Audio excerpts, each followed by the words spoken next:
जब 1950s के दशक में अमेरिकन इन्वॉल्व हुए वियतनाम के अंदर, उस समय वर्ल्ड में जितना प्रोडक्शन होता था उसका ऑलमोस्ट 1/4 यूएस में होता था। उसके साथ साथ यूएस की इकोनॉमी वियतनाम के कंपैरिजन में काफ़ी गुना बड़ी थी।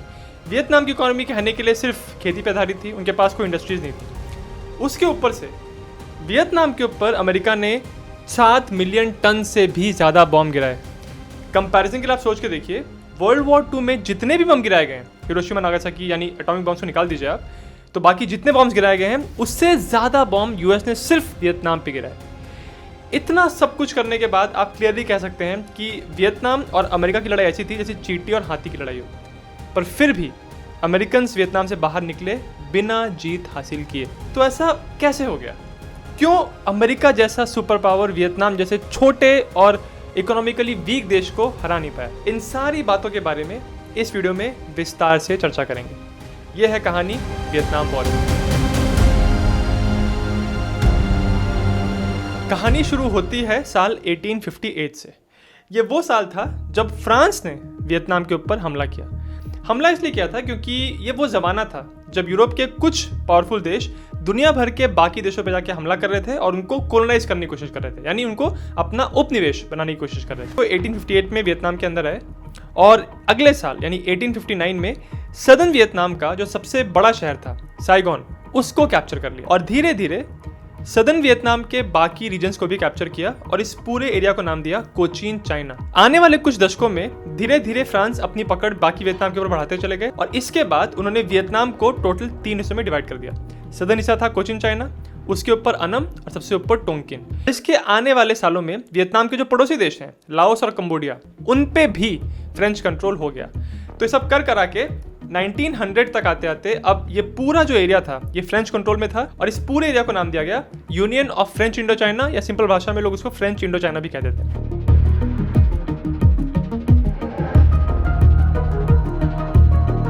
उन्होंने वियतनाम के कल्चर, उनकी हिस्ट्री, किसी भी चीज़ को नहीं छोड़ा, हर चीज़ में दखलंदाजी की और उसको बदलने की कोशिश की।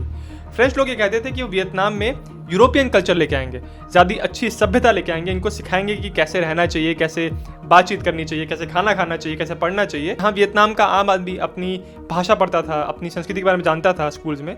इन सारी चीज़ों को फ्रेंच लोगों ने चेंज किया। उन्होंने कहा कि एजुकेशन सिस्टम को हम ओवरऑल करेंगे और आपके स्कूल्स में सिखाई जाएगी फ्रेंच। आप हमारे कल्चर के बारे में जानिए क्योंकि हमारा कल्चर बेहतर है। उस समय वियतनाम की 90% से ज्यादा आबादी खेती पे निर्भर थी। बड़ी बड़ी जमीनें, बड़े बड़े प्लांटेशंस फ्रेंच ने अपने कंट्रोल में कर लिए और उन प्लांटेशंस पे वो काम करवाते थे वियतनाम के लोगों से। बहुत बार सिचुएशन ऐसी होती थी कि कोई एक वियतनाम का इंसान था जो कि पहले किसी खेत पे अपने लिए खेती करता था, अब वो जमीन उसकी चली गई फ्रेंच लोगों के पास, अब उनके लिए खेती कर रहा है। तो ये वो बात हो गई कि आप अपने ही घर में रह के या अपने ही खेत पे रह के किसी और के लिए मजदूरी कर रहे हो। इसके बदले में फ्रेंच लोग इनको क्या देते थे? कोई सैलरी तो थी नहीं, कुछ राइस यानी कुछ चावल का थोड़ा सा राशन देते थे और कई बार वो भी नहीं मिलता था। कुछ गलती की तो बहुत पनिशमेंट मिलती थी, टॉर्चर करते थे और लिविंग कंडीशंस, वर्किंग कंडीशंस बहुत ही खराब थी। उसके ऊपर से जो सारा टैक्सेशन का भार था, यानी जो टैक्सेस लगते थे, वो ज्यादातर वियतनाम के लोगों पे लगते थे। तो इन सारी बातों की वजह से हो ये रहा था कि जो पैसा है, जो शानो शौकत है, सारा जो ऐशो आराम है, ये मिल रहा था फ्रेंच लोगों को और तकलीफों में जी रहे थे वियतनाम के लोग। तो जब भी ऐसी भयंकर सिचुएशन क्रिएट होती है तो ये होता ही है कि कुछ लोगों में इतना आक्रोश हो जाता है कि लोग क्रांतिकारी बनने लगते हैं। वियतनाम में भी ऐसा हो रहा था। इन सारे क्रांतिकारियों में जो एक नाम सबसे बड़ा बना आगे जाके, उस व्यक्ति के नाम पे आज वियतनाम के एक बहुत बड़े शहर का नाम पड़ा है। उस व्यक्ति का नाम था हो ची मिन। साल 1911 में जब वो 21 साल के थे तो किसी तरह से फ्रेंच पुलिस से बचते बचाते वो वियतनाम से निकल के भाग गए और चले गए फ्रांस। और यहाँ से फिर इनका पूरा जो दुनिया के घूमने का प्रोसेस था वो शुरू। कभी वो फ्रांस में थे, कभी ब्रिटेन में थे, कभी स्पेन में, कभी यूएस गए, वो फिर रशिया गए, फिर चाइना गए। ऐसे करके उन्होंने दुनिया भर में अलग अलग जगह रहे और हर अलग अलग जगह पे उनकी आइडेंटिटी चेंज होती थी। तो वहाँ की लोकल पुलिस को अगर उन पर शक होता था तो वो पहचान ही नहीं पाते थे कि इंसान है कौन, क्योंकि अलग आइडेंटिटी, अलग नाम, अलग प्रोफेशन। कभी ये टीचर बनते थे, कभी मजदूर बनते थे, कभी बेकर बनते थे, कभी कूली बनते थे। 1911 में वियतनाम से भागे थे और इसके 3 साल के बाद यानी 1914 में फर्स्ट वर्ल्ड वॉर शुरू हो गया। इस वॉर में फ्रांस का बहुत नुकसान हुआ, पर 1918 में लड़ाई खत्म हुई और फ्रांस एलाई साइड पर लड़ रहे थे और एलाइड साइड की जीत हुई। इस जीत के बाद अगले साल यानी 1919 में जो जीते हुए कंट्रीज थे उसमें जो 4 बड़े लीडर्स थे, फ्रांस के लीडर, ब्रिटेन, यूएस और इटली के लीडर्स, ये बिग 4 लीडर्स इकट्ठा हुए पेरिस में आके, और वहाँ पे एक पीस कॉन्फ्रेंस हुई जिसको पेरिस पीस कॉन्फ्रेंस कहते हैं। इस कॉन्फ्रेंस में जो बिग 4 लीडर्स आए थे वो ये कह रहे थे कि हमको लोगों की आज़ादी के लिए काम करना है, हमको इस डायरेक्शन में काम करना है कि आगे कभी ऐसा विश्व युद्ध ना हो। उस समय हो ची मिन पेरिस में ही थे, तो वो इसीलिए कोशिश कर रहे थे कि जितने बड़े बड़े डेलीगेशंस यहाँ पे आए थे, जो बड़े बड़े मंत्री, जो नेता यहाँ पे आए थे, उनसे बात की जाए और उन तक ये मैसेज पहुंचाया जाए कि जिन बड़ी बड़ी वैल्यूज़ की आप बात कर रहे हो, आप कह रहे हो कि सेल्फ डिटर्मिनेशन होना चाहिए, लोगों को आज़ादी मिलनी चाहिए, लोगों को फोर्स नहीं करना चाहिए कि आप किसी एक रीजन में रहें, किसी एक एम्पायर के अंदर रहें, इन सब बातों पे आप सच में बिलीव करते हो तो हमारी तरफ भी ध्यान दीजिए। वियतनाम के ऊपर इस समय फ्रेंच लोगों का कंट्रोल है। ये एक ऐसा देश है जो एलाइड पावर्स में जीता है अभी, और जिन चीज़ों की ये बात कर रहे हैं, जिन वैल्यूज़ की ये इस कॉन्फ्रेंस में बात कर रहे हैं, क्या सच में ये इन वैल्यूज़ को बिलीव करते हैं? अगर करते हैं तो इनको वियतनाम को छोड़ देना चाहिए। बहुत कोशिशें की हो ची मिन ने, पर कुछ हल निकला नहीं, और अब हो ची मिन समझ गए कि ऐसे बात नहीं बनेगी, तो उन्होंने 1920 में फ्रेंच कम्युनिस्ट पार्टी ज्वाइन की। इनफैक्ट वो इस कम्युनिस्ट पार्टी के फाउंडिंग मेंबर्स में से एक थे। यहाँ से फिर हो ची मिन गए रशिया, और वहाँ एक कम्युनिस्ट एजेंट की तरह उन्होंने ट्रेनिंग ली, गुरिल्ला वॉरफेयर के बारे में उन्होंने बहुत कुछ सीखा, और इसके बाद वो गए चाइना, और यहाँ पे भी उन्होंने अपनी कम्युनिस्ट विचारधारा को और इवॉल्व किया और बहुत सारी चीज़ें जानी। और इसी सिलसिले में साल 1930 में उन्होंने अपने कुछ साथियों को इकट्ठा करके एक नई पार्टी की शुरुआत की जिसका नाम था इंडो चाइनीज कम्युनिस्ट पार्टी। फिर आता है साल 1939 यानी 1939, और ये साल वियतनाम की हिस्ट्री के लिए एक और बड़ा टर्निंग पॉइंट लेके आया, क्योंकि 1939 में यूरोप के अंदर एक बार फिर से लड़ाई छिड़ गई, और 1940 में जब जर्मनी ने पेरिस के ऊपर हमला किया, फ्रांस के ऊपर हमला किया, तो कुछ ही हफ्तों में उन्होंने पेरिस को कैप्चर कर लिया। सिचुएशन ये बन गई थी कि अब पेरिस और पूरे फ्रांस के ऊपर इनडायरेक्टली या डायरेक्टली जर्मनी का कंट्रोल था। अब क्वेश्चन ये खड़ा हो रहा था कि वियतनाम जो कि फ्रेंच कॉलोनी है, वहाँ पे क्या होगा? तो जर्मनी ने सोचा कि चलो ठीक है, वहाँ पे फ्रेंच कॉलोनी बनी रहने दो, पर जो जर्मनी के एलाय थे, जो एशियन एलाय थे, जापान, उन्होंने कहा कि एक काम करते हैं, हम जाते हैं वियतनाम के अंदर। तो इसको आप इस तरह से देख सकते हो कि आप किसी दफ्तर में आपने एक बाबू को बैठा के रखा है जो कि फ्रेंच है, पर उसके बाजू में एक जापानीज बंदा गन लेके खड़ा हुआ है। जापान को वियतनाम के लोगों को आज़ाद करने में कोई दिलचस्पी नहीं थी, जापान अपना एक साउथ एशियन एम्पायर बनाना चाहते थे। फिर आता है साल 1941, और दिसंबर 7 को जब जापान ने पर्ल हार्बर पर अटैक किया, यानी यूएस के ऊपर अटैक किया, तो यूएस अब डायरेक्टली सेकेंड वर्ल्ड वॉर में उतर गया। इसी सब के दौरान हो ची मिन भी दुनिया भर घूम के अब चाइना के जंगलों के थ्रू बिल्कुल चाइना के बॉर्डर के पास वियतनाम के जंगलों में आ गए, और वहां जाके उन्होंने अपने सारे साथियों के साथ एक नए ग्रुप का संगठन किया। इस ग्रुप का नाम था वियतनाम इंडिपेंडेंस लीग, जिसको शॉर्ट में वियत मिन भी कहते हैं। ध्यान रखिए, ये एक कम्युनिस्ट पार्टी नहीं थी। इस ग्रुप का बस एक उद्देश्य था कि फ्रेंच लोगों को और जापानीज लोगों को वियतनाम से बाहर निकालना है। हो ची मिन भी जानते थे कि अगर जापान और फ्रांस को हराना है तो कुछ तो उनसे लड़ाई करनी पड़ेगी। उनके पास लड़के थे, वो कोई फौजी तो थे नहीं, उनके पास वैसी ट्रेनिंग नहीं थी, तो इन सबको ऑर्गेनाइज करने के लिए, थोड़ी बहुत ट्रेनिंग देने के लिए, गुरिल्ला वॉरफेयर के बारे में समझाने के लिए इन्होंने एक नए व्यक्ति को अपने साथ में जोड़ा। ये व्यक्ति हो ची मिन के साथी थे और पहले एक हिस्ट्री के अध्यापक, इनका नाम था जनरल वो गुएन जियाप, और इन्होंने जितने भी वियतमिन के लड़के थे उनको ट्रेनिंग दी कि कैसे आप बिना बड़े अटैक्स किए, बिना सामने से उनसे लड़ाई किए, छोटे छोटे गुरिल्ला रेड्स करके आप फ्रेंच और जापान की नाक में दम कर सकते हो। जुलाई 1945 में जब सेकेंड वर्ल्ड वॉर बिल्कुल अपने आखिरी चरण पे था, उस समय यूएस के इंटेलिजेंस सर्विसेज, जिसका नाम ओएसएस था उस समय, उसके कुछ फौजी आके हो ची मिन से मिले वियतनाम के अंदर। इसके बाद ओएसएस के अफसरों की हो ची मिन से काफ़ी बातें हुई, और ये अफसर अपने साथ कुछ वेपन्स भी लेके आए थे। उन वेपन्स को उन्होंने वियत मिन के लड़कों को दिया, उनको वेपन्स की ट्रेनिंग भी दी, और ऐसे बहुत हफ्तों तक उन्होंने हो ची मिन के साथ समय बिताया। फिर आता है अगस्त 1945। ये महीना जापान की हिस्ट्री के लिए बहुत खराब है, क्योंकि 6 अगस्त 1945 को अमेरिका ने हिरोशिमा पे एक बॉम्ब गिरा दी।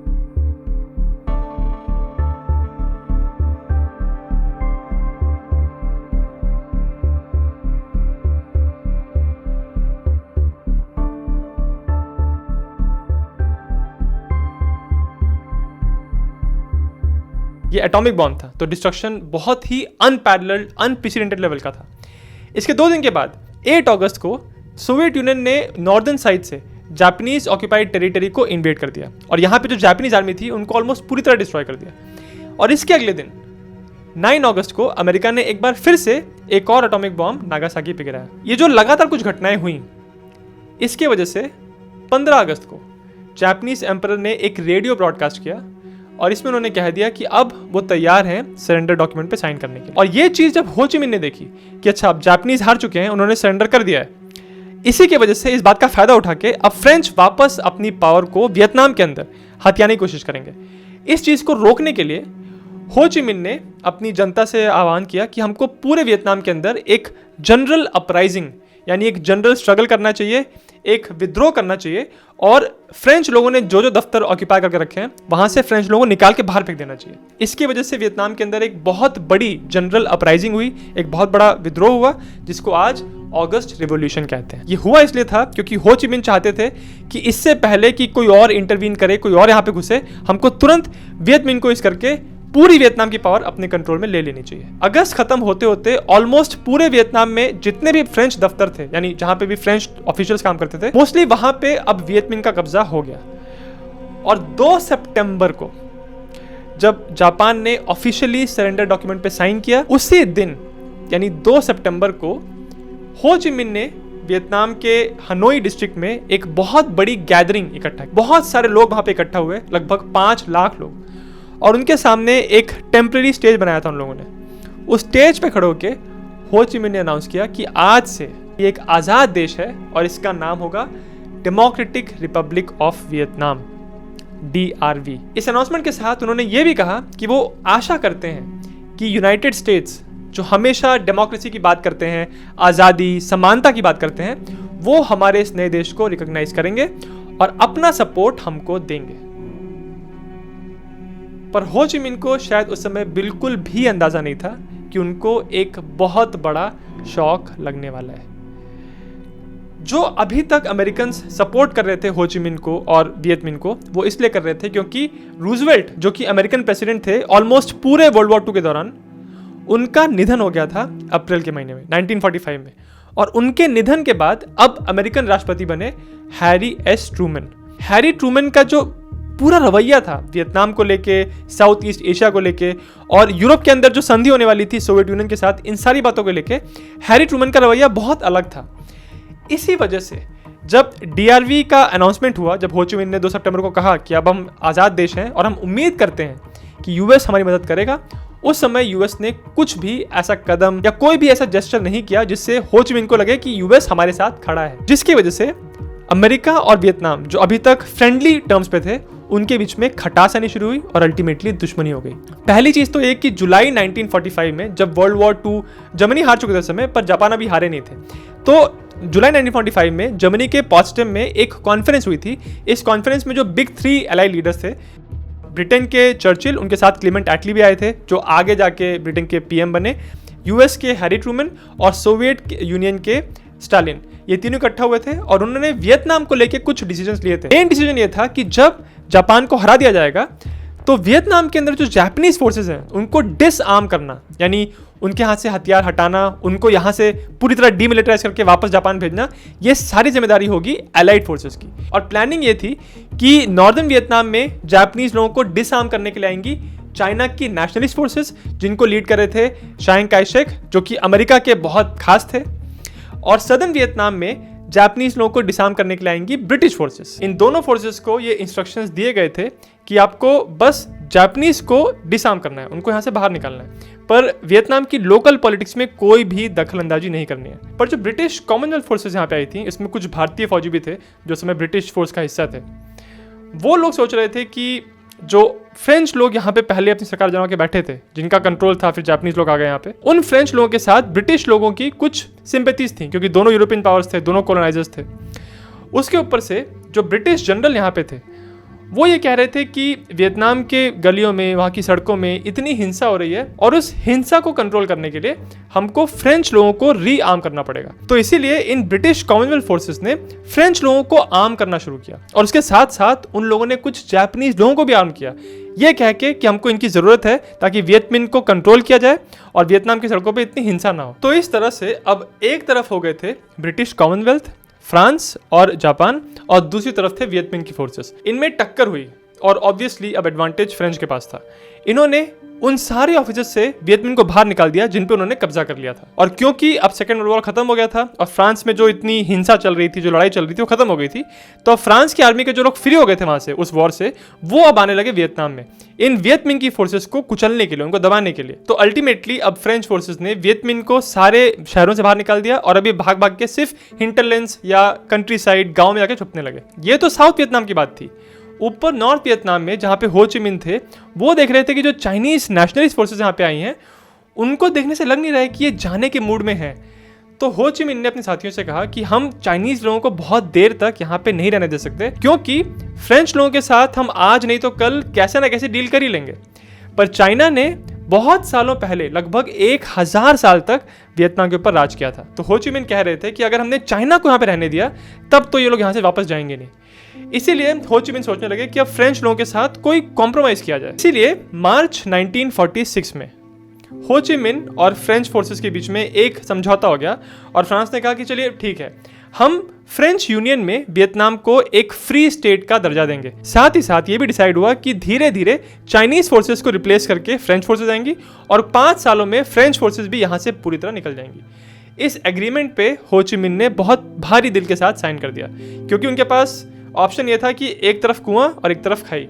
अगर वो फ्रेंच के साथ साइन नहीं करते तो उनको चाइनीज का नहीं पड़ना पड़ता, और इस चीज के लिए हो ची मिन तैयार नहीं थे। उसके बाद फ्रेंच लोगों ने कहा कि हमने ये जो भी समझौता किया आपके साथ, ये बस नॉर्थ के एरिया के बारे में है। जो साउथ का एरिया है कोचिन चाइना, हम 1858 में जब आए थे, साइगोन को हमने हराया था और पूरा कोचिन चाइना हमने बनाया था, ये तो हमारे पास ही रहेगा। इस चीज़ के लिए हो ची मिन तैयार नहीं थे। वो कह रहे थे कि कोचिन चाइना और ये पूरा हिस्सा वियतनाम का है, आप ऐसे बीच में आके हमारी ज़मीन लेके नहीं जा सकते। तो हो ची मिन और फ्रेंच लोगों के बीच में जो बातें चल रही थी वो अल्टीमेटली फेल हुई और अब एक बार फिर से वियतमिन और फ्रेंच फोर्सेस के बीच में लड़ाई शुरू हो गई। फ्रेंच लोगों ने धीरे धीरे नॉर्थ के भी सारे शहरों पे कब्जा कर लिया और वियतमिन को वहां से बाहर निकाल दिया। और अल्टीमेटली हो ची मिन को भी अपने हनोई को ऑफिस को छोड़ के भागना पड़ा जंगलों में, और वहां जाके उन्होंने अपने साथियों से कहा था कि अगर फ्रेंच लोगों को लग रहा है कि इन्होंने हमको भगा दिया है तो ऐसा बिल्कुल भी नहीं है। हम चाहे नंबर में कम है, चाहे हमारे पास हथियार कम है, पर फिर भी हम फ्रेंच लोगों की नाक में दम कर देंगे। वो जानते थे कि वो एक कन्वेंशनल सेट बैटल में फ्रेंच लोगों का सामना नहीं कर सकते, इसीलिए वो छोटे छोटे अटैक्स करने वाले थे, जिसको हिट एंड रन रेड्स कहते हैं। ऐसा करके वो फ्रेंच आर्मी को इतना, उनका मोरल इतना डाउन कर देने वाले थे कि अल्टीमेटली वो गिव अप करके यहाँ से चले ही जाते। जब ये सब कुछ वियतनाम में चल रहा था तो वर्ल्ड स्टेज पे कुछ और चीज़ें हो रही थी, थोड़ा सा उसके बारे में बात करते हैं। 1945 में सेकेंड वर्ल्ड वॉर खत्म हुआ और एलाइड साइड पे यूएस और सोवियत यूनियन एक साथ लड़ रहे थे। पर जैसे ही वॉर खत्म हुआ उसके बाद से अमेरिका और सोवियत यूनियन के बीच में कुछ टेंशन शुरू हो गई, और यहीं से कहते हैं कि कोल्ड वॉर शुरू हो गया था, क्योंकि यूएस और सोवियत यूनियन के बीच में एक्टिवली कोई मिलिट्री कॉन्फ्रंटेशन नहीं हुआ, पर दोनों एक दूसरे को वन अप करने की कोशिश कर रहे थे। यानी एक दूसरे से बेहतर वेपन्स बना रहे थे, ज़्यादा अच्छी टेक्नोलॉजी बना रहे थे, उनका स्पेस रेस अलग चल रहा था। तो कॉन्स्टेंटली एक दूसरे पे इनडायरेक्टली अटैक करने की और एक दूसरे को कंट्रोल करने की कोशिश कर रहे थे। इसी कोल्ड वॉर की पॉलिटिक्स में बहुत सारी ऐसी चीजें हुई जिसने वियतनाम को डायरेक्टली अफेक्ट किया। अब सोवियत यूनियन या सोवियत संघ एक कम्युनिस्ट संघ था, और यूएस का ये मानना था, उनकी जो ऑफिशियल पॉलिसी थी वो ये थी कि अगर कम्युनिस्ट पूरे दुनिया में फैलने लगा तो डेमोक्रेसी जो यूएस का सिस्टम था उसको खतरा हो सकता है। तो पहले जब रूजवेल्ट जिंदा थे तो उनकी पॉलिसी थी कि हमको कॉलोनिज्म को खत्म करना है, यानी जहाँ जहाँ पे ये यूरोपियन पावर जाके अपनी कॉलोनी बना के बैठे हैं उस सिस्टम को हमको अल्टीमेटली खत्म करना चाहिए। पर अब यूएस की पॉलिसी हो गई थी एंटी कॉलोनिज्म नहीं बल्कि एंटी कम्युनिज्म। इस पॉलिसी के अंदर यूएस का ऑफिशियल स्टैंड ये था कि जहाँ जहाँ पे कम्युनिज्म ऑलरेडी पहुँच चुका है उस एरिया के बाहर हमको कम्युनिज्म को नहीं फैलने देना है, और आगे किसी नए नए एरिया तक कम्युनिज्म को नहीं पहुंचने देना है। इस ऑफिशियल स्टैंड को पॉलिसी ऑफ कंटेनमेंट भी कहते हैं। अब इस कंटेनमेंट की पॉलिसी को इंप्लीमेंट करने के लिए यूएस को जरूरत थी यूरोपियन एलाइज की। तो France already second world war में यूएस का एलाय था और उनकी कंट्री भी डेमोक्रेटिक थी। तो यूएस जानते थे कि हमको सोवियत यूनियन को अगर रोकना है तो हमको फ्रांस की जरूरत है। इसीलिए पहले तो यूएस ने हो ची मिन को एक तरह से अनऑफिशियली वादा किया था कि हम आपकी मदद करेंगे नया देश बनाने के लिए। पर अब क्योंकि रूजवेल्ट की डेथ हो गई थी और जो नए प्रेसिडेंट बने थे हैरी ट्रूमन, उनकी पॉलिसी थी कंटेनमेंट वाली, उनको कम्युनिज्म को रोकना था। तो वो जान रहे थे कि अगर हमने फ्रांस के खिलाफ वियतनाम की मदद की यानी हो ची मिन की मदद की तो फ्रांस भाई टूट जाएंगे। अगर फ्रांस टूट गए तो यूरोप के अंदर सोवियत यूनियन जो अपना इन्फ्लुएंस बढ़ाने की कोशिश कर रहे हैं, कम्युनिज्म को बाकी यूरोप में फैलाने की कोशिश कर रहे हैं, उसमें फ्रांस हमारी मदद नहीं करेगा। इसीलिए यूएस या हैरी ट्रूमन नहीं चाहते थे कि किसी भी तरीके से फ्रांस और उनके प्रेसिडेंट चार्ल्स डिगोल को नाराज किया जाए। इसी वजह से फ्रांस और वियतनाम के बीच में जो लड़ाई चल रही थी, उस लड़ाई में यूएस ने कह दिया कि भाई हम तो न्यूट्रल हैं, हमको वियतनाम की इंटरनल पॉलिटिक्स में दखलंदाजी नहीं करनी है। इसके बाद 1949 में वर्ल्ड पॉलिटिक्स में एक और बड़ा डेवलपमेंट होता है। चाइना के अंदर कुछ सालों से सिविल वॉर चल रहा था, जिसमें एक साइड पे थे नेशनलिस्ट फोर्सेस जिनको लीड कर रहे थे चांग काई शेक, और दूसरी साइड पे थी कम्युनिस्ट फोर्सेस जिनको लीड कर रहे थे माओ जेडुंग। 1949 में आके माओ जेडुंग की जीत हो गई और अब चाइना एक कम्युनिस्ट कंट्री बन गया। इस घटना के बाद यूएस प्रेसिडेंट हैरी ट्रूमन को बहुत गालियां पड़ी, जम के गालियां दी लोगों ने, क्योंकि लोग ये कह रहे थे कि कैसे आप अपने आप को फ्री वर्ल्ड का लीडर कहते हो अगर आप चाइना जैसे देश को कम्युनिस्ट बनने से नहीं रोक पाए। चाइना उस समय दुनिया की सबसे पॉपुलस कंट्री थी, सबसे ज़्यादा लोग चाइना के अंदर थे। अगर वो कम्युनिस्ट बन गया तो क्या गारंटी है कि बाकी एशिया में भी कम्युनिज्म नहीं फैल जाएगा। इसी साल अमेरिका ने कुछ यूरोपियन देशों के साथ मिलकर एक नया ग्रुप बनाया जिसका नाम था नॉर्थ अटलांटिक ट्रीटी ऑर्गेनाइजेशन, जिसको आप नेटो के नाम से जानते होंगे। इस संगठन के बनाने का मेन पर्पस ये था कि सोवियत यूनियन का जो कम्युनिस्ट इन्फ्लुएंस है उसको कंट्रोल किया जाए। तो 1949 में नेटो बना और 1949 में ही सिविल वॉर खत्म हो गया चाइना का और चाइना में कम्युनिस्ट सरकार आ गई। उसके अगले साल 1950 में नॉर्थ कोरिया, जहाँ पे कम्युनिस्ट गवर्नमेंट थी, उन्होंने साउथ कोरिया को इन्वेड कर दिया। अब साउथ कोरिया को सपोर्ट करने के लिए यूएस ने अपने कॉम्बैट ट्रूप्स भेजे। 1950 में जो लड़ाई शुरू हुई थी इसको कोरियन वॉर कहते हैं। 3 साल तक ये लड़ाई चली जिसमें 30,000 से ज़्यादा अमेरिकन ट्रूप्स मारे गए। और 1953 में जब लड़ाई खत्म हुई तो समझौता यही हुआ कि कोरिया 2 हिस्सों में बटा रहेगा और वो आज भी बटा हुआ है। नॉर्थ कोरिया के सपोर्ट में रहते हैं चाइना और रशिया, और साउथ कोरिया को आज भी यूएस सपोर्ट करता है। वर्ल्ड स्टेज पे कोल्ड वॉर के दौरान ये जो घटनाएं हो रही थी, इन्होंने डायरेक्टली इंपैक्ट किया वियतनाम के वॉर को।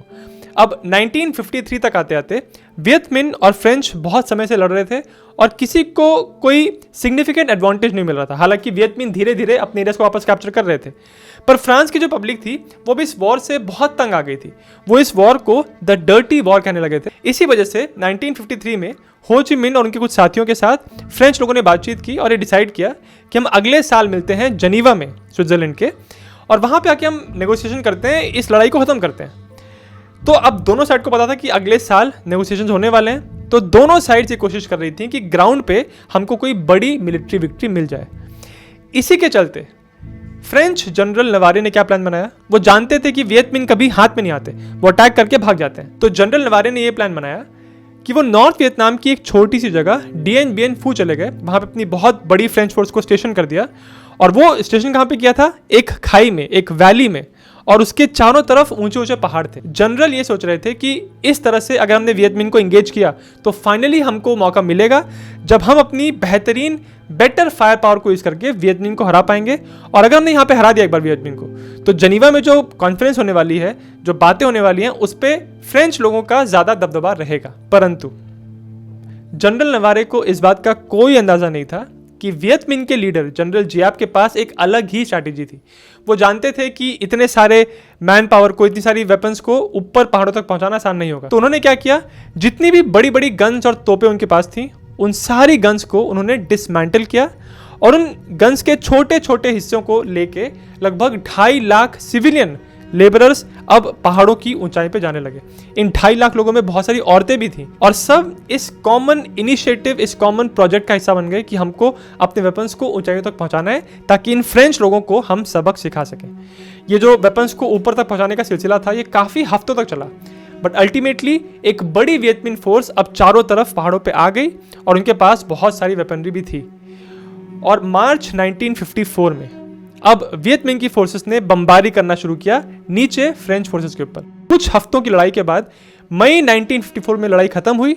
इसको बैटल ऑफ डीएन बियन फू कहते हैं और इस लड़ाई में वियतमिन की जीत हुई। अगर कैजुअलिटीज की बात करें तो वियतमिन को बहुत ज़्यादा कैजुअलिटीज हुई, बहुत सारे लोग उनके मारे गए, पर जीत उनको मिली क्योंकि अल्टीमेटली फ्रेंच लोगों ने सरेंडर कर दिया। ये पूरी दुनिया के लिए और इनफैक्ट फ्रांस के लिए भी एक बहुत बड़ी तमाचे वाली बात थी, क्योंकि फ्रांस जैसे पावरफुल कंट्री को वियतमिन की फोर्सेस ने हरा दिया जिनके पास प्रॉपर वेपनरी, उतने अच्छे रिसोर्सेज भी नहीं थे। अब यहाँ पे दिलचस्प बात देखिए, मई के शुरुआती दिनों में इस लड़ाई का रिजल्ट आया था, वियतमिन जीते थे, और कुछ दिनों पहले अप्रैल 1954 में वियतमिन और उनके साथ हो ची मिन और दूसरी तरफ फ्रेंच लोग ऑलरेडी जेनीवा में मिल चुके थे और उनके नेगोशिएशन स्टार्ट हो चुके थे। पर ये जब डीएन बियन फू की न्यूज़ आई तो वियत मिन ने कह दिया कि हम फ्रेंच लोगों के साथ कोई नेगोशिएशन नहीं करेंगे, क्योंकि हम इनको ऑलरेडी हरा चुके हैं। तो कोई तुक नहीं बनता इस बात का कि हम जिसको हरा चुके हैं उससे बोल रहे हैं कि भाई हमारी कंट्री हमको वापस दो, हम इनसे बात करेंगे ही नहीं। पर देखिए, जब बहुत सारी कंट्रीज इन्वॉल्व होती हैं तो कैसे खिचड़ी बन जाती है। यहाँ पे वियत मिन, हो ची मिन और फ्रांस के अलावा और भी कंट्रीज थे। इसमें थे यूनाइटेड स्टेट्स, ब्रिटेन, फ्रांस तो थे ही, सोवियत यूनियन और चाइना भी। अब जो हो ची मिन के सपोर्टर थे वो थे सोवियत यूनियन और चाइना, और ये दोनों कंट्रीज इस पक्ष में नहीं थे कि वियतनाम में एक बड़ी लड़ाई की जाए। वो दोनों नहीं चाहते थे कि अमेरिका डायरेक्टली वियतनाम में उतर जाए। हो ची मिन जानते थे कि बिना सोवियत यूनियन और चाइना के सपोर्ट के वो इतनी बड़ी लड़ाई फ्रांस के साथ नहीं कर पाएंगे। इसी वजह से जुलाई 1954 में बहुत ही दुखी मन के साथ हो ची मिन ने जनीवा एग्रीमेंट, जिसको जनीवा अकॉर्ड्स कहते हैं, इस पे साइन कर दिया। इस एग्रीमेंट में कुछ बड़े फैसले लिए गए। पहली चीज, वियतनाम को 17th पैरेलल के ऊपर नीचे दो हिस्सों में डिवाइड कर दिया जाएगा। 17th पैरेलल के ऊपर जो हिस्सा है वो मिलेगा नॉर्थ वियतनाम को, जहां पे डीआरवी चलेगा, यानी हो ची मिन की government, democratic Republic of Vietnam, और साउथ में रहेगी फ्रेंच की कंट्रोल्ड गवर्नमेंट। अब जो साउथ की गवर्नमेंट थी उसको सपोर्ट कर रहे थे यूएस और ब्रिटेन और फ्रांस, और नॉर्थ की गवर्नमेंट को सपोर्ट मिल रहा था सोवियत यूनियन और चाइना से। डिसाइड ये हुआ कि 2 साल के बाद 1956 में इन दोनों पार्ट्स को वापस जोड़ने के लिए फ्री इलेक्शंस, चुनाव करवाए जाएंगे, और वियतनाम की जनता ने वोट देके जिस सरकार को जिताया वो सरकार वियतनाम में बनेगी और ये नॉर्थ साउथ को जोड़ दिया जाएगा। इसके बाद सब ये बात जानते थे कि अगर फ्री इलेक्शंस हो गए तो अंकल हो वियतनाम में इतने पॉपुलर हैं कि वही सरकार बनाएंगे और पूरा वियतनाम कम्युनिस्ट कंट्रोल में आ जाएगा। और यूनाइटेड स्टेट्स जो इतना मशाल लेके चल रहे थे कि हम कम्युनिज्म को दुनिया में नहीं फैलने देंगे, उन्होंने ये बात एकदम तय करके रखी थी कि वियतनाम के अंदर कम्युनिज्म नहीं आ सकता। इसीलिए वो जानते थे कि किसी भी तरह से हमको हो ची मिन को 1956 के इलेक्शंस को नहीं जीतने देना है। तो उनकी पूरी प्लानिंग स्टार्ट हो गई कि किस तरह से हम साउथ वियतनाम में एक ऐसा लीडर खड़ा करें जो कि हो ची मिन को चैलेंज कर सके। अभी के लिए साउथ वियतनाम की गवर्नमेंट के लीडर थे बाओ दाई, जो कि वियतनाम के ही अपने एक राजा थे, पर वो सिर्फ एक कठपुतली राजा थे, पपेट एम्परर। उनकी जो कठपुतली के धागे थे वो फ्रेंच लोगों के हाथ में थे। तो बाओ दाई की उनके लोगों में कुछ खास रिस्पेक्ट नहीं थी, स्पेशली जब आप उनको कंपेयर करेंगे अंकल हो के साथ। इसी वजह से यूएस ने साउथ वियतनाम में बाओ दाई को नहीं, एक दूसरे पॉलिटिशियन को सपोर्ट किया, और इनका नाम था ngo Dinh Diem। ये एक कट्टर एंटी कम्युनिस्ट थे, कैथोलिक थे, और फ्रेंच लोगों के खिलाफ बहुत स्ट्रॉन्ग ओपिनियन रखते थे। तो यूएस को ऐसा लगा कि डिन डियम एक एंटी कम्युनिस्ट इंसान है और ये एक कैथोलिक भी हैं और इनकी जो वैल्यूज हैं ये हमसे थोड़ी बहुत मैच कर जाती हैं, तो डिन डियम को हम कंट्रोल कर सकते हैं। परंतु यूएस को आगे एक बहुत बड़ा झटका लगने वाला था। यूएस ने डिन डियम को बैक करना, उनको सपोर्ट करना शुरू किया, तो डिन डियम ने धीरे धीरे साउथ की पावर अपने हाथ में लेना शुरू किया। उन्होंने बाओ दाई को पावर से हटाया और फिर 1955 में साउथ वियतनाम में फ्री इलेक्शंस कराए। उन्होंने कहा था कि इलेक्शन पूरी तरह आज़ाद हैं और जनता जिसको वोट करेगी वही जीतेगा। जब इलेक्शंस के रिजल्ट आए तो 98% वोट डिन डियम को मिले थे, और इसके बाद उन्होंने अपने आप को पोजीशन दे दी प्रेसिडेंट की और वो बन गए हेड ऑफ स्टेट। और जब अगला साल आया, यानी वो साल जब नॉर्थ और साउथ को यूनिफाई करने के लिए इलेक्शंस कराए जाने वाले थे, उस साल में डिन डियम ने कह दिया कि ये इलेक्शंस हम नहीं कराएंगे, क्योंकि वो नॉर्थ की गवर्नमेंट को एक्सेप्ट ही नहीं करते, रिकॉग्नाइज ही नहीं करते। तो जिसको हम रिकॉग्नाइज ही नहीं करते उसके साथ हम इलेक्शंस कैसे कर सकते हैं। जब ये चीज़ यूएस ने देखी तो उन्होंने क्या कहा, वियतनाम के लोग आपस में जो करना है कर लेंगे, हमको इसमें दखलंदाजी नहीं करनी चाहिए। वो ऐसा इसलिए कह रहे थे क्योंकि डिन डियम को यूएस ही सपोर्ट कर रहे थे और वो चाहते थे कि किसी तरह से डिन डियम पावर में बने रहे, क्योंकि अगर वो पावर में बने रहेंगे तो वियतनाम में कम्युनिज्म नहीं फैल पाएगा। पर यूएस को अंदाजा नहीं था कि जिस घोड़े पे वो शर्त लगा रहे हैं वो घोड़ा आगे जाके बेकाबू होने वाला था। डिन डियम एक बहुत ही ब्रूटल पॉलिटिशियन थे। उन्होंने आयरन फिस्ट के साथ वहां पे रूल किया। जब भी उनके खिलाफ कोई आवाज उठाने की कोशिश करता था तो उसको अरेस्ट किया जाता था, उसके खिलाफ प्रोसीडिंग्स होती थी, और जितनी भी गवर्नमेंट की इंपॉर्टेंट पोजीशंस थी उन सारी पोजीशंस पे डिन डियम ने अपने वफादारों को या अपने फैमिली के लोगों को बैठाया। डिन डियम खुद मैरिड नहीं थे, पर उनके कुछ भाई थे और उन सारे भाइयों को उन्होंने इंश्योर किया कि गवर्नमेंट में इंपॉर्टेंट पोजीशंस मिले। और इसीलिए डिन डियम की सरकार को लोग कहते थे कि एक पूरा परिवार इस सरकार को चला रहा है और इस सरकार में भर भर के करप्शन हो रहा है। ये सब देख के नॉर्थ में बैठे हो ची मिन भी समझ गए कि अब ये नॉर्थ साउथ का जो जोड़ने का सपना है वो पूरा नहीं हो पाएगा, स्पेशली पॉलिटिकली इसका कोई रिजल्ट नहीं निकल सकता। अब वापस हमको हथियार उठाने पड़ेंगे। इसीलिए नॉर्थ वियतनाम में कुछ लोगों ने मिलकर एक नया संगठन बनाया जिसका नाम था नेशनल लिबरेशन फ्रंट। और इस संगठन का मेन उद्देश्य था कि साउथ में से डिन डीएम की गवर्नमेंट को हटाया जाए और एक ऐसी गवर्नमेंट बनाया जाए जो कि इलेक्शंस कराने के पक्ष में होगी और नॉर्थ और साउथ को वापस मिलाएगी। अल्टीमेटली ये ग्रुप बना रहे थे नॉर्थ के लोग, तो ऑब्वियसली वहां पे कम्युनिस्ट इन्फ्लुएंस था। इसी नेशनल लिबरेशन फ्रंट को वियत कॉन्ग भी कह देते हैं, यानी वीसी। ये वो आर्म फाइटर्स थे, वो गुरिल्ला फाइटर्स थे जो कि नॉर्थ से साउथ में जा रहे थे और वहां जाके डिन डीएम की गवर्नमेंट को किसी तरह से आर्म्ड रेजिस्टेंस दिखा के उनको हटाने की कोशिश कर रहे थे। इस फ्रंट को बनाया गया था नॉर्थ वियतनाम में और नॉर्थ वियतनाम की बैकिंग थी इनके पास, पर ऑफिशियली वो ये कह रहे थे कि हम एक इंडिपेंडेंट ग्रुप है जो ये कोशिश कर रहा है कि साउथ में जो डिन डीएम की रिप्रेसिव ऑपरेसिव गवर्नमेंट है उसको हम हटाएं और फ्री इलेक्शन साउथ वियतनाम में होने दें। अब नॉर्थ से हजारों की तादाद में फाइटर्स लाओस और कंबोडिया से होते हुए साउथ में आने लगे। ये जो रास्ता वो ले रहे थे ये जंगलों और पहाड़ों के थ्रू होकर गुजरता था और इसी रास्ते को कॉमनली लोग हो ची मिन ट्रेल भी कहते थे। जब ये सब कुछ चल रहा था वियतनाम के अंदर, उस समय यूएस के प्रेसिडेंट थे ड्वाइट आइजनहावर और 1961 में इलेक्शंस में जीत के जो नए प्रेसिडेंट यूएस के बने उनका नाम था जॉन कैनेडी। आइजनहावर ने कॉम्बैट ट्रूप्स वियतनाम में नहीं भेजे थे और वही चीज कैनेडी ने भी कंटिन्यू की। उन्होंने कहा कि हम अपने फौजियों को वियतनाम में नहीं भेजेंगे, पर आइजनहावर ने बहुत सारे मिलिट्री एडवाइजर्स वियतनाम में भेजे थे। ये यूएस की फोर्सेस के कुछ ऐसे लोग थे जो डायरेक्टली वियतनाम में लड़ाई नहीं कर रहे थे, पर साउथ वियतनाम की आर्मी, जिसको आर्विन भी कहते हैं, army of the Republic of Vietnam, उनको हेल्प कर रहे थे, उनको सपोर्ट कर रहे थे, उनको ट्रेनिंग दे रहे थे, उनको इंटेलिजेंस गैदर करने में मदद कर रहे थे। तो आप कह सकते हैं कि कॉम्बैट को ये इनडायरेक्टली सपोर्ट कर रहे थे। तो इन मिलिट्री एडवाइजर्स की संख्या में कैनेडी ने और बढ़ोतरी की, पर उन्होंने भी अभी तक कॉम्बैट ट्रूप्स वियतनाम में नहीं भेजे थे। कैनेडी भी जब प्रेसिडेंट बनने के लिए कैंपेनिंग कर रहे थे, चुनाव प्रचार में वो आइजनहावर के खिलाफ बहुत उल्टा सीधा बोलते थे। वो कहते थे कि वो वियतनाम के खिलाफ रिजल्ट निकाल के नहीं ला पा रहे हैं, अगर मैं पावर में आऊंगा तो मैं तुरंत रिजल्ट निकाल के दूंगा। पर 1961 में जब वो पावर में आए तो उन्होंने देखा कि वही प्रॉब्लम उनके सामने भी आ रही है। कुछ मिलिट्री एडवाइजर्स हैं, कुछ यूएस के एडवाइजर्स हैं जो कैनेडी को कह रहे हैं कि हमको वियतनाम से बाहर आ जाना चाहिए, वहां पे फंसे रहने का कोई फायदा नहीं होगा। पर दूसरी तरफ बहुत सारे एडवाइजर्स ये कह रहे थे कि हम थोड़ा सा और जोर लगाएं अगर वियतनाम में तो हम रिजल्ट निकाल सकते हैं। तो इस तरह से कैनेडी को दोनों साइड का पक्ष सुनने को मिल रहा था और वो भी उतने ही कंफ्यूज थे वियतनाम को लेके जितने ड्वाइट आइजनहावर थे। इस पूरे टाइम में साउथ वियतनाम की आर्मी, आर्विन और वियत कॉन्ग के बीच में लड़ाई चल रही थी लगातार और कोई रिजल्ट नहीं निकल रहा था। और पॉलिटिकल फ्रंट पे भी बहुत ही खराब सिचुएशन थी, क्योंकि डिन डीएम ऐसा नहीं था कि साउथ में बहुत पॉपुलर थे।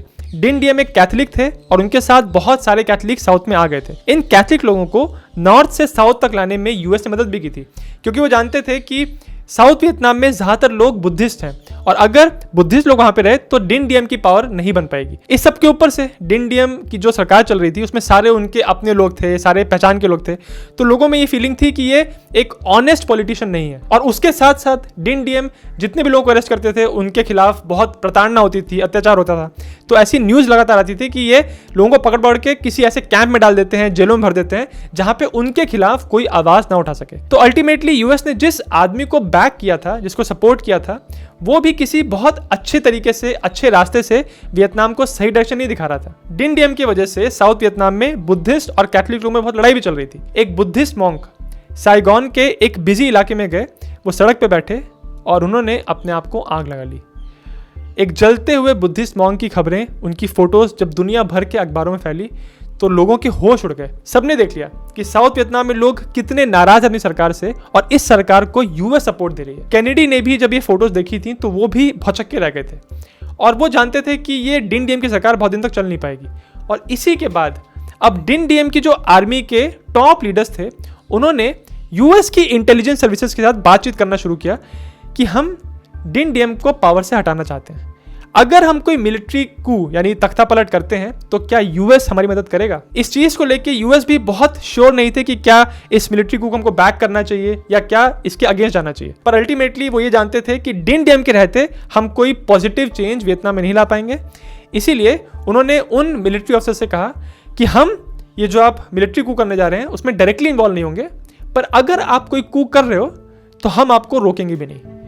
तो इनडायरेक्टली यूएस ने कह दिया था कि आप ये मिलिट्री कू कर सकते हो। यूएस से एक तरह से इनडायरेक्टली आप कह सकते हैं उनको ग्रीन झंडा मिल गया था। तो 1 नवंबर 1963 को आर्विन के सोल्जर्स ने डिन डीएम के प्रेसिडेंशियल पैलेस को चारों तरफ से घेर लिया, वहाँ पे टैंक्स आ गए और उनसे कहा गया कि आप सरेंडर करिए। अगर आपने सरेंडर कर दिया तो हम आपको और आपके भाई को सेफली यहाँ से जाने देंगे, वियतनाम के बाहर। डिन डीएम बहुत चुपके से एक सीक्रेट रास्ते से यहाँ से निकल गए और साइगोन के एक चर्च में आके छुप गए। अगले दिन यानी 2 नवंबर को उन्होंने मिलिट्री जनरल्स को फ़ोन किया और कहा कि अगर आप मुझे सेफली यहाँ से निकलने देंगे तो मैं सरेंडर करने के लिए तैयार हूँ और उसके साथ मैं पब्लिकली रिजाइन भी कर दूंगा अपनी पोजीशन से। तो यहाँ पे मिलिट्री जनरल्स ने कहा कि ये ठीक है, हम आपकी बात स्वीकार करते हैं। इनके बीच में एक डील हो गई। फिर एक आर्मर्ड कार डिन डीएम और उनके भाई को यहाँ से लेने के लिए आई और यहाँ से चर्च से निकाल के ले गई। उसके बाद जब इस गाड़ी के दरवाजे खुले तो ये दोनों भाई मारे जा चुके थे। इस कार के अंदर आर्मी के फौजियों ने उनको मार दिया था और दुनिया के सामने बताया गया कि इन भाइयों ने सुसाइड कर ली। जब डिन डीएम की मौत की खबर प्रेसिडेंट कैनेडी को बताई गई तो उनके होश उड़ गए। हालांकि वो जानते थे कि डिन डीएम को हटाने के लिए एक मिलिट्री कू प्लान किया जा रहा है, पर उनको इस बात का बिल्कुल अंदाजा नहीं था कि इनको एक्चुअली मार दिया जाएगा।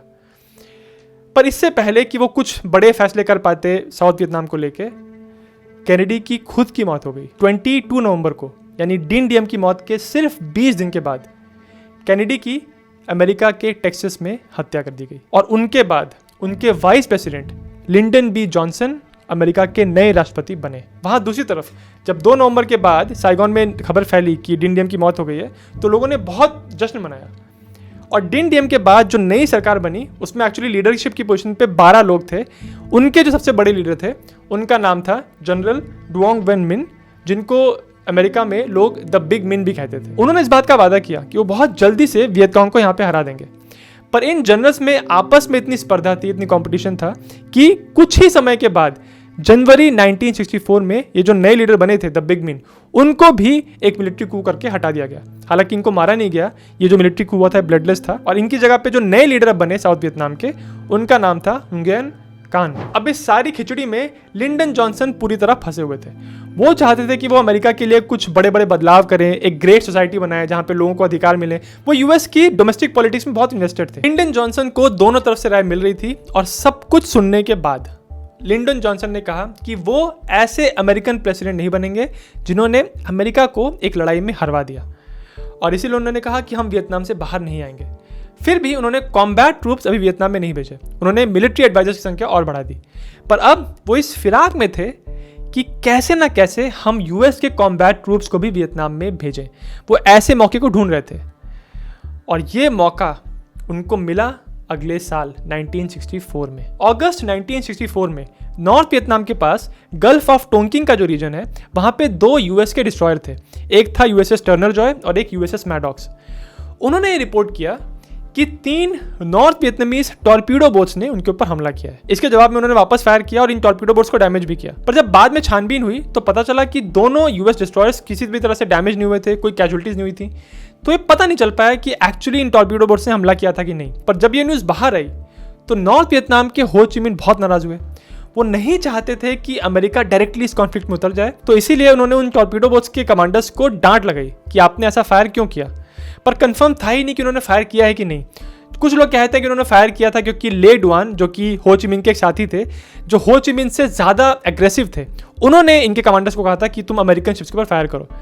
बहरहाल कुछ दिनों के बाद फिर से यूएस नेवी ने ये रिपोर्ट किया कि नॉर्थ वियतनाम की नेवी हम पे हमला करने की कोशिश कर रही है, और कुछ ऐसी अजीबोगरीब खबरें आ रही थी, ऐसी रिपोर्ट कर रहे थे वो लोग कि हम पे हमला हो गया है। तो बहुत ही कंफ्यूज तरीके से ये जो शिप्स यहाँ पे थी, इन्होंने ऊपर तक मैसेज पहुंचाया कि हम पे शायद से हमला हो गया है, प्रोबेबल है, सर्टेन है, शायद नहीं हुआ है। तो ये एग्जैक्टली पता नहीं था कि नॉर्थ वियतनाम की नेवी ने एक्चुअली यूएस नेवी पे हमला किया है कि नहीं। पर क्योंकि हमले की आशंका थी, हमला हुआ ही था, ये इनफ था प्रेसिडेंट जॉनसन के लिए। उन्होंने जनता के सामने 7 अगस्त को एक ब्रॉडकास्ट किया और कहा कि हमारी नेवी की शिप्स पे एक अनप्रोवोक्ड अटैक किया गया है, अब हम पे हमला किया है तो इसका जवाब हमको देना पड़ेगा। और इसके बाद यूएस की कांग्रेस ने एक गल्फ ऑफ टोंकिन रेजोल्यूशन को पास कर दिया।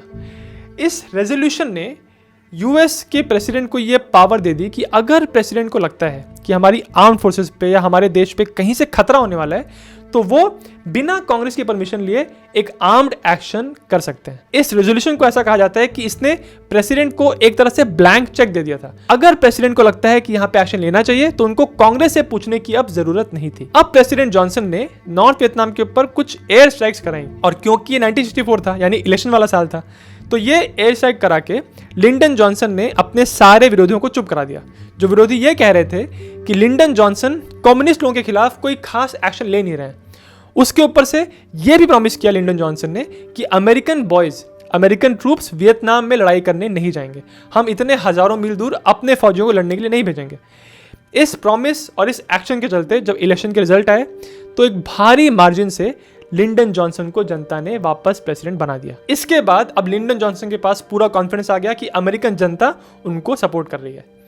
और इसी वजह से मार्च 1965 यानी कुछ 4 महीने के बाद उन्होंने, जबकि वादा किया था जनता को कि वो अमेरिकन ट्रूप्स को वियतनाम में नहीं भेजेंगे, उन्होंने 8 मार्च 1965 को अमेरिकन कॉम्बैट ट्रूप्स को वियतनाम में भेजा।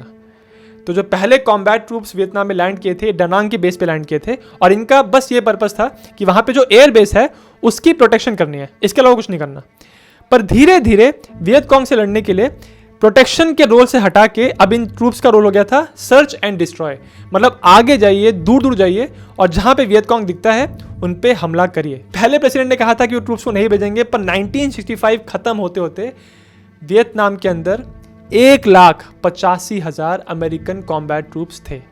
ये हालत थी। इसके आगे आने वाले सालों में भी अमेरिका ने अपना इन्वॉल्वमेंट कम नहीं किया बल्कि और बहुत बढ़ाया। 1966 खत्म होते होते अमेरिका के 3,85,000 सोल्जर्स वियतनाम में थे और 1967 खत्म होते होते 4,85,000। यूएस एयरफोर्स और यूएस नेवी भर भर के bombs south Vietnam, north Vietnam और लाओस और कंबोडिया पे गिरा रहे थे, हो ची मिन ट्रेल के ऊपर। 1968 खत्म होते होते अमेरिका ने वियतनाम पे इतने बॉम्ब गिरा दिए थे जितने जर्मनी, इटली और जापान पे मिला के सेकेंड वर्ल्ड वॉर में नहीं गिराए गए थे। इसी वजह से उस समय Vietnam the most bombed country in the history of Mankind बन गया था। जो बॉम्ब गिराने के मिशन चल रहे थे, इसको ऑपरेशन रोलिंग थंडर कहते हैं। इसमें वो सिर्फ बॉम्ब नहीं गिरा रहे थे, कुछ ऐसे केमिकल्स भी गिरा रहे थे जिसकी वजह से जो वियतनाम के घने जंगल हैं उनकी पत्तियां ऊपर से झड़ जाएं, ताकि वियतकॉन्ग जो जंगलों की आड़ में मूवमेंट करते हैं उस मूवमेंट को अमेरिकन प्लेन्स देख सकें। इसमें जितने केमिकल वो यूज कर रहे थे उसमें जो सबसे कुख्यात केमिकल था उसका कोड नेम था एजेंट ऑरेंज। ये एक डिफोलिएंट था जो कि पत्तों को तो गिराता था, पर अगर ये केमिकल किसी ह्यूमन के कांटेक्ट में आया, किसी जानवर के कांटेक्ट में आया तो उसको भी बहुत मेडिकल कॉम्प्लिकेशंस होती थी। तो एजेंट ऑरेंज इतनी भारी मात्रा में गिराया गया वियतनाम के अंदर कि उस पूरे रीजन में जहाँ पे केमिकल गिरा है वहाँ पे पेड़ तो खत्म हुए ही, पर उस एरिया में जो बच्चे पैदा हो रहे थे उनमें बहुत आने वाले सालों तक उनमें बर्थ डिफेक्ट्स थे। उसके अलावा यूएस की नेवी और एयरफोर्स नेपाम बॉम्बिंग भी कर रहे थे। नेपाम एक जेली जैसा मटेरियल होता है और जब ये मटेरियल किसी भी सरफेस के कांटेक्ट में आता है, चाहे वो जमीन हो, चाहे वो पेड़ पौधे हो, चाहे वो इंसान हो, तो वहाँ पे एक बहुत स्ट्रॉन्ग बर्निंग सेंसेशन होती है। इसीलिए आप बहुत सारी वियतनाम की फोटोज में देखेंगे कि बड़े बड़े जंगल जल रहे हैं क्योंकि वहाँ पे नेपाम बॉम्बिंग की गई है। इनफैक्ट वियतनाम की एक बहुत ही कुख्यात फोटो है जिसमें कुछ बच्चे आगे दौड़ रहे हैं और पीछे उनका गांव जल रहा है क्योंकि वहाँ पे नेपाम बॉम्बिंग की गई है। ये बॉम्बिंग वो जो कर रहे थे उसके लिए उन्होंने वियतनाम के कुछ कुछ एरियाज को फ्री फायर जोन बना दिया था। मतलब इस एरिया में अगर आपको कोई भी मूवमेंट नजर आता है तो उस पर फायर कर सकते हैं बिना संकोच किए। इसी वजह से यूएस मिलिट्री के सोल्जर्स का वियतनाम को लेके एक कॉन्सेप्ट था, एक आइडिया था। वो ये कहते थे कि जब हम किसी गाँव में गए, अगर वहाँ पे वीसी नहीं है तो ये तो जरूर है कि हमारे जाने के बाद वहाँ पे वीसी आ ही जाते थे, क्योंकि यूएस मिलिट्री वियतकॉन्ग को पकड़ने के चक्कर में बहुत सारे सिविलियंस को मार रहे थे, जिसकी वजह से सिविलियंस के मन में जो मोराल था यूएस ट्रूप्स को लेके वो बहुत तेजी से नीचे गिर रहा था। और क्योंकि इस वॉर को कवर करने के लिए यूएस से बहुत सारे जर्नलिस्ट भी वियतनाम में गए थे, इस वजह से वियतनाम कहा जाता है कि मॉडर्न हिस्ट्री का पहला टेलीवाइज्ड वॉर था। इतने सारे जर्नलिस्ट जो वियतनाम में गए थे वो वहाँ फोटोज क्लिक कर रहे थे, वीडियोज बना रहे थे और वो सब कुछ अमेरिकन टेलीविजन पे दिखाया जा रहा था। इसकी वजह से अमेरिकन जनता को ये तो दिख रहा था कि हाँ हमारे ट्रूप्स वहाँ पे जाके कहाँ कहाँ जीत हासिल कर रहे हैं, पर उनको ये भी दिख रहा था कि हमारे ट्रूप्स वहाँ पे क्या क्या गंदगी मचा रहे हैं, क्या गलत काम कर रहे हैं। इस चक्कर में ऐसी बहुत सारी कंट्रोवर्शियल फोटोज हैं, वीडियोज हैं वियतनाम वॉर से रिलेटेड जो जनता के सामने आई, और इस वजह से अमेरिकन जनता इस वॉर को लेके कंफ्यूज हो रही थी कि हमारे सोल्जर्स वहाँ पे अच्छा काम कर रहे हैं कि कुछ गलत कर रहे हैं। इसीलिए अमेरिका की जनता 2 हिस्सों में बट गई थी। एक हिस्सा था हॉक्स का, ये वो लोग थे जिनको लग रहा था कि हमको और ट्रूप्स को और सोल्जर्स को वियतनाम में भेजना चाहिए और हमारा इन्वॉल्वमेंट वहाँ बढ़ाना चाहिए और बॉम्बिंग करनी चाहिए। दूसरा हिस्सा था डव्स का, उनको ये लगता था कि वियतनाम में हमारा इन्वॉल्वमेंट गलत है, हमको कोई पीस निकाल के कोई सेटलमेंट करके यहाँ से वापस आ जाना चाहिए। जैसे जैसे साल बीत रहे थे, अमेरिकन वियतनाम में नहीं जीत पा रहे थे और अमेरिकन की कैजुअलिटीज बढ़ रही थी, वैसे वैसे अमेरिकन जनता अब पीस की तरफ सोचने लगी थी। उनको लगने लगा था कि हमको वियतनाम में उलझना नहीं चाहिए। इसी वजह से अब अमेरिकन जनता इस वॉर के खिलाफ प्रोटेस्ट करने के लिए सड़कों पे उतरने लगी थी। इन प्रोटेस्ट के बहुत सारे कारण थे। एक तो ये कि हमारे सोल्जर्स इतने दूर जाके लड़ाई क्यों कर रहे हैं, वो दूसरे देश के लिए मर क्यों रहे हैं, वहाँ पे हमको कुछ हासिल तो होना नहीं है। और एक रीज़न ये भी था कि ये जो सोल्जर्स वियतनाम में जा रहे थे, इनमें से बहुत सारे सोल्जर्स ऐसे थे जिनको ड्राफ्ट किया गया था। तो यूएस मिलिट्री में भर्ती होने के लिए एक तरीका था वॉलंटियर करके, कि अगर आपको भर्ती होना है तो आप जाके अप्लाई कर सकते हैं। एक तरीका था अगर आप ड्राफ्ट हो गए तो। अगर ड्राफ्टिंग को सिंपल भाषा में समझाया जाए तो अगर आप 18 साल से ऊपर हैं और वहाँ के नागरिक हैं तो आपका नंबर लग सकता है फौज में भर्ती होने के लिए। अगर आपका नाम आ गया तो कुछ तरीके थे जिससे जो तरीका लगा के आप फौज में भर्ती होने से बच सकते थे। अब हो ये रहा था कि अमेरिकन सोसाइटी के जो अमीर लोग थे, जो इन्फ्लुएंसर लोग थे, जो सेलिब्रिटीज थे, वो कोई ना कोई जुगाड़ लगा के लूप होल निकाल के ड्राफ्टिंग से बच रहे थे। उनको फौज में भर्ती नहीं होना पड़ रहा था। तो अल्टीमेटली वियतनाम में जो लड़ने जा रहे थे और वियतनाम में जो लोग मर रहे थे अमेरिका के, वो ज़्यादातर मिडिल क्लास या गरीब लोग थे और उनमें से भी ब्लैक सोल्जर्स की कम्युनिटी बहुत बड़ी थी। तो इसीलिए अब अमेरिकन जनता के एक हिस्से को ये लगने लगा था कि ये वॉर अमेरिका के रिच लोग करवा रहे हैं और अपने आप को उन्होंने किसी तरह बचा के रखा है। अपने आप को, अपने बच्चों को वो वॉर में भर्ती नहीं होने दे रहे। इन सारे कारणों की वजह से ये प्रोटेस्ट हो रहे थे और ये प्रोटेस्ट दिखा रहे थे कि इस वॉर को लेके अब अमेरिका भी दो हिस्सों में बढ़ता जा रहा है। जहाँ एक तरफ होम फ्रंट पे अमेरिका की ये हालत हो रही थी, लोग दो हिस्सों में बढ़ रहे थे, वहीं दूसरी तरफ अमेरिकन मिलिट्री के चीफ जो वियतनाम में थे, वो ये कह रहे थे कि हम ये वॉर जीत रहे हैं। वो लगातार जनता को ये विश्वास दिला रहे थे कि हमको थोड़ा और टाइम लगाना है, थोड़े से और समय के बाद हम इस वॉर को पूरी तरह खत्म कर देंगे। वियतनाम में जो अमेरिकन फोर्सेस थी, उनके ओवरऑल कमांडर जनरल वेस्टमोरलैंड एक बार यूएस में कांग्रेस में आए थे और कांग्रेस के सामने उन्होंने सबको संबोधित करते हुए कहा था कि हम ये वॉर जीतने ही वाले हैं। हमने नॉर्थ वियतनाम को और वियतकांग को इतना कमजोर कर दिया है कि अब ये कोई बड़ा अटैक नहीं कर सकते और आप हमारा सपोर्ट करें, आप ये सब प्रोटेस्ट वगैरह ना करें, हमारी आर्मी को सपोर्ट करें तो हम जल्दी वियतनाम में वॉर खत्म कर देंगे। इतनी बड़ी बड़ी बातें जनरल वेस्टमोरलैंड करके गए थे। पर इसके बाद भी उन्होंने और ट्रूप्स की डिमांड की थी। तो हालत ये हो गई थी कि 1967 खत्म होते होते अब वियतनाम के अंदर 4,85,000 अमेरिकन ट्रूप्स थे। ऐसा नहीं था कि नॉर्थ वियतनाम की पूरी लीडरशिप एकजुट थी, वो लड़ाई करना ही चाहती थी। कुछ नॉर्थ वियतनाम के ऐसे लीडर्स थे जिनको लग रहा था कि बहुत बमबारी हो रही है, बहुत लोग मारे जा रहे हैं, हमको अमेरिका के साथ कोई सेटलमेंट कर लेना चाहिए। पर प्रॉब्लम ये थी कि अब नॉर्थ वियतनाम की पॉलिटिक्स में सबसे इंपॉर्टेंट आदमी हो ची मिन नहीं रह गए थे।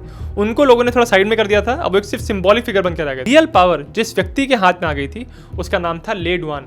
कहने के लिए पहले हो ची मिन के साथ काम करते थे, उनके एक तरह से साथी थे, पर अब इनका यह मानना था कि हो ची मिन एग्रेसिव नहीं है, नॉर्थ वियतनाम को और एग्रेसिवली लड़ाई करनी चाहिए। और अगर हमने एक बड़ा अटैक साउथ के ऊपर किया तो यूएस की जो पब्लिक है ऑलरेडी इस वॉर के अगेंस्ट है, वो भी छट जाएंगे और साउथ वियतनाम की गवर्नमेंट तो लगातार चेंज होती रहती है, उनका कोई एक लीडर बैठता ही नहीं है, लगातार कू होते रहते हैं, तो हम उनको भी एक बार में हरा के साइड में कर देंगे। इस वजह से ले डुआन कह रहे थे कि हमको और इन्वॉल्वमेंट बढ़ाना चाहिए और एग्रेसिव एक्शन करना चाहिए, बड़े बड़े मिलिट्री एक्शन करने चाहिए। एक तरफ जनरल वेस्टमोरलैंड अमेरिकन जनता को ये विश्वास दिला के आए थे कि नॉर्थ वियतनाम कोई बड़ा अटैक नहीं कर सकते, वहीं दूसरी तरफ ले डुआन अभी तक का इस वॉर का सबसे बड़ा मिलिट्री ऑपरेशन प्लान कर रहे थे।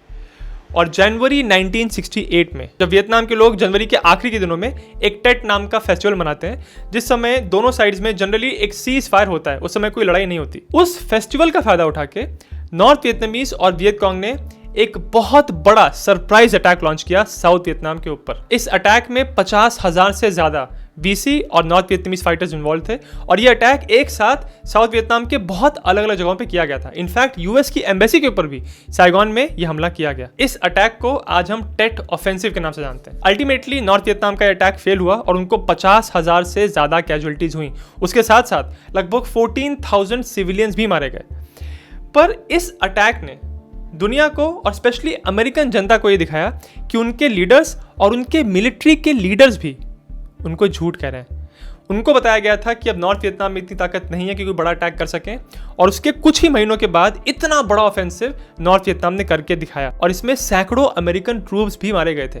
इन सारी घटनाओं की वजह से अमेरिकन जनता का अपनी लीडरशिप और अपनी मिलिट्री लीडरशिप के ऊपर से भरोसा हट रहा था। वहां ले डुआन सोच रहे थे कि इस अटैक को करने के बाद यूएस इतना कमजोर हो जाएगा, उनकी पब्लिक इतना हाहाकार मचाएगी कि यूएस इस वॉर से पीछे हट जाएंगे, पर ऐसा नहीं हुआ। हालांकि यूएस की पब्लिक में एक बहुत खराब इंप्रेशन पड़ा, पर अभी भी यूएस इस वॉर में बरकरार था। तो दोनों साइड्स कॉम्प्रोमाइज करना चाहती थी, तो इसीलिए अल्टीमेटली पेरिस में इन दोनों साइड्स के बीच में पीस टॉक्स शुरू हो गए। बात 1968 की है, यानी वो साल जब प्रेसिडेंट का इलेक्शन होने वाला था। पर मार्च के महीने में यानी टेट ऑफेंसिव के बिल्कुल कुछ हफ्तों के बाद प्रेसिडेंट जॉनसन ने इस बात का ऐलान कर दिया था कि 1968 के इलेक्शन में वो खड़े नहीं होंगे।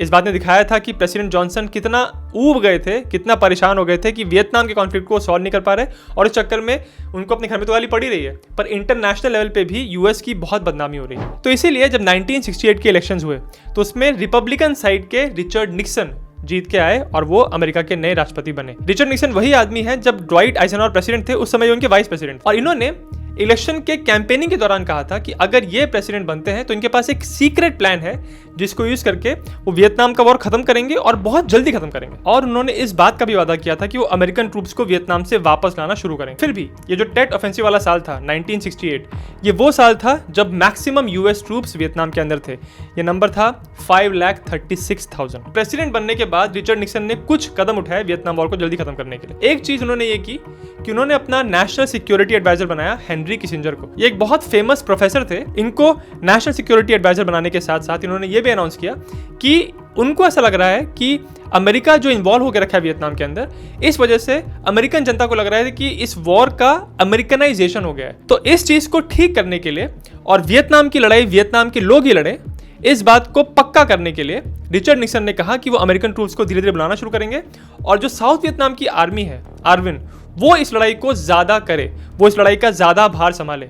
इस पूरे प्रोसेस को वो वियतनामाइजेशन कह रहे थे। तो उन्होंने कहा कि वो इस लड़ाई का वियतनामाइजेशन करेंगे ताकि जल्दी से जल्दी इस वॉर को निपटा के अमेरिकन ट्रूप्स वापस घर में आए। उसके साथ रिचर्ड निक्सन ये भी जानते थे कि नॉर्थ वियतनाम इतने सालों से इस लड़ाई में इसलिए टिके हुए हैं क्योंकि उनको सपोर्ट मिल रहा है सोवियत यूनियन और चाइना का। तो उनके सपोर्ट को वीक करने के लिए अब रिचर्ड निक्सन ने सोवियत यूनियन और चाइना के साथ बातचीत करने की कोशिश की, उनके साथ अपने रिलेशंस धीरे धीरे इंप्रूव करने की कोशिश की। एक और बात, लिंडन जॉनसन के कंपैरिजन में रिचर्ड निक्सन ने बहुत एग्रेसिवली इस वॉर को एस्केलेट किया। जो बॉम्बिंग वियतनाम की हो रही थी उसमें बहुत तेजी से इजाफा किया। एक नया बॉम्बिंग कैंपेन शुरू हुआ था जिसका नाम था ऑपरेशन लाइन बैकर। इस इंटेंसिटी से बमबारी हो रही थी जो अभी तक नहीं देखी गई। वहां पेरिस में पीस टॉक्स चल रहे थे पर उनका कोई रिजल्ट नहीं निकल रहा था और इसकी वजह से निक्सन और गुस्सा हो रहे थे और वो और बॉम्बिंग बढ़ा रहे थे और उनके सामने भी वही चैलेंज खड़ा हो रहा था जो उनके पिछले प्रेसिडेंट्स के सामने था। एक तरफ उनको लग रहा था कि वो बहुत बॉम्बिंग करेंगे तो नॉर्थ वियतनाम अपने घुटने टेक देगा, पर ऐसा नहीं हो रहा था। और दूसरी तरफ जब वो बॉम्बिंग बढ़ाते थे तो होम फ्रंट पे उनकी अपनी जनता प्रोटेस्ट करने लगती थी, तो वो भी ऐसे बीच में फंसे हुए थे और वो भी वैसे प्रेसिडेंट नहीं बनना चाहते थे जिसने अमेरिका को हरवा के इस लड़ाई से बाहर निकाल दिया। उसके ऊपर से प्रोटेस्ट लगातार बढ़ते जा रहे थे और अक्टूबर 1969 में पूरे यूएस के इतिहास का सबसे बड़ा प्रोटेस्ट हुआ जब 20 लाख अमेरिकन सड़कों पे उतर गए इस वॉर को प्रोटेस्ट करने के लिए। इस समय तक वियतनाम में 45,000 से ज्यादा अमेरिकन मारे जा चुके थे और 5 लाख अमेरिकन सोल्जर्स अभी भी वियतनाम के अंदर थे। ये सब देख के रिचर्ड निक्सन बहुत परेशान होते थे पर उन्होंने बॉम्बिंग में कमी नहीं की। फिर भी 1969 वो पहला साल था जब अमेरिकन ट्रूप्स की संख्या वियतनाम में थोड़ी सी कम हुई, क्योंकि धीरे धीरे अब निक्सन ने कुछ हजारों की संख्या में अमेरिकन सोल्जर्स को वापस बुलाना शुरू कर दिया था बैचेस में। फिर मई 1970 में निक्सन ने एक और अनाउंसमेंट किया। वो ये कह रहे थे कि हम वियतकॉन्ग को इसलिए खत्म नहीं कर पा रहे हैं क्योंकि जब इनका पीछा करते हैं हम लोग तो ये भाग के चले आते हैं कंबोडिया के अंदर, और कंबोडिया तो न्यूट्रल कंट्री है तो उसको हम इन्वेड नहीं कर पाते। इसीलिए इन वियतकॉन्ग के अड्डों को खत्म करने के लिए हमको कंबोडिया में एक छोटा सा इनकर्जन करना पड़ेगा। ध्यान रखिए, उन्होंने इन्वेजन वर्ड का इस्तेमाल नहीं किया, उन्होंने इसको कहा इनकर्जन। और उन्होंने ये भी कहा कि इस अटैक का जो मेन रोल है वो प्ले करेंगे साउथ वियतनाम की आर्मी, हमारे अमेरिकन सोल्जर्स बस सपोर्टिंग रोल प्ले करेंगे। हालांकि इस अटैक को करके कंबोडिया के अंदर कुछ वियतकॉन्ग के अड्डों को इन्होंने डिस्ट्रॉय किया, पर फिर भी पूरी तरह ये वियतकॉन्ग को खत्म नहीं कर पाए। तो ओवरऑल ये भी कैंपेन इनका फेल होता नजर आया। और उसके साथ साथ इस कैंपेन के बाद जनता और भड़क गई क्योंकि जनता को उम्मीद थी कि हमारे ट्रूप्स को बुलाना चाहिए, पर ये तो नए नए अटैक्स करते जा रहे हैं, किसी और कंट्री को इन्वॉल्व करते जा रहे हैं। फिर आया मई का महीना, 1970 की बात है जब केंट स्टेट यूनिवर्सिटी में अमेरिका में कुछ बच्चे प्रोटेस्ट कर रहे थे और उनको रोकने के लिए नेशनल गार्ड वहां पे आ गया और उन्होंने इन प्रोटेस्टर्स के ऊपर गोली चला दी। इस फायरिंग में 4 लोग मारे गए जिसमें से 2 लोग प्रोटेस्ट भी नहीं कर रहे थे, वो स्टूडेंट्स थे जो अपनी क्लास अटेंड करने जा रहे थे, और 9 लोग घायल हो गए। यूएस गवर्नमेंट के लिए तकलीफें खत्म होने का नाम ही नहीं ले रही थी क्योंकि 1971 में न्यूयॉर्क टाइम्स एक अखबार ने एक स्टडी को पब्लिश किया, कुछ कॉन्फिडेंशियल पेपर्स को लीक किया, जिसमें यह लिखा हुआ था कि जब जॉनसन प्रेसिडेंट थे तो उनके जो सेक्रेटरी ऑफ डिफेंस थे रॉबर्ट मैकनमारा, उनको पता था कि इस वॉर में जीता नहीं जा सकता, फिर भी लिंडन जॉनसन और मैकनमारा एस्केलेशन किए जा रहे थे। इस रिपोर्ट को पेंटागन पेपर्स कहते हैं और इसने जनता को दिखाया कि उनकी पॉलिटिकल और उनकी मिलिट्री दोनों लीडरशिप उनको लगातार झूठ बोल रहे हैं। रिचर्ड निक्सन धीरे धीरे यूएस ट्रूप्स को निकालने की कोशिश कर रहे थे और 1971 में अब वियतनाम के अंदर लगभग 1,56,000 अमेरिकन ट्रूप्स थे। फिर 1972 में नॉर्थ वियतनाम ने एक और कन्वेंशनल मिलिट्री अटैक किया, इसको ईस्टर ऑफेंसिव कहते हैं। ये टेट ऑफेंसिव के कंपैरिजन में थोड़ा छोटा था, पर इसने फिर से अमेरिकन जनता को दिखाया कि नॉर्थ वियतनाम अभी दूर दूर तक कमजोर नहीं हुई है, उनमें इतनी हिम्मत है कि वो लगातार हम पे अटैक कर पा रहे हैं। अल्टीमेटली इस ऑफेंसिव को भी अमेरिकन और आर्विन की फोर्सेस ने पीछे धकेल दिया था। ईस्टर ऑफेंसिव जिस साल में हुआ था 1972, ये वो साल था जब अमेरिका के प्रेसिडेंट के इलेक्शन होने वाले थे। रिचर्ड निक्सन कोशिश कर रहे थे कि वो वापस इलेक्ट हों, इसीलिए अक्टूबर के महीने में यानी इलेक्शन के जस्ट एक महीने पहले हेनरी किसिंजर ने जनता को ये कहा कि हमारी बातें पीस टॉक्स आगे बढ़ रही हैं और एकदम सक्सेसफुल होने ही वाली हैं। उन्होंने एक स्टेटमेंट कहा था, पीस इज एट हैंड, मतलब हमको बिल्कुल पीस मिलने ही वाला है, वहाँ पे साइन होने वाला है। इसी वजह से जब नवंबर के इलेक्शंस हुए, रिचर्ड निक्सन एक बार फिर से जीत के प्रेसिडेंट बने और उसके बाद पता चला कि यहाँ कोई पीस नहीं होने वाला और एक बार फिर से लड़ाई शुरू हो गई। रिचर्ड निक्सन बहुत फ्रस्ट्रेट हो चुके थे, उन्होंने बॉम्बिंग इतनी बढ़ा दी कि दिसंबर 1972 वो महीना था जब वियतनाम पे अभी तक जितने बॉम्ब गिराए गए थे उससे ज्यादा बॉम्ब सिर्फ इस महीने में गिराए गए। 26 दिसंबर 1972 वो दिन था जिसने वियतनाम को the most bomb place in the history of Mankind बना दिया। इतने बॉम्ब गिराए गए वियतनाम के अंदर जितने पहले कहीं पे भी किसी समय नहीं गिराए गए। ये सब कुछ ऑपरेशन लाइन बैकर के अंतर्गत किया जा रहा था। इसके बाद नॉर्थ वियतनामीज गवर्नमेंट ने कहा कि जब ये बॉम्बिंग खत्म होगी तो वापस पीस टॉक शुरू करने के लिए तैयार है।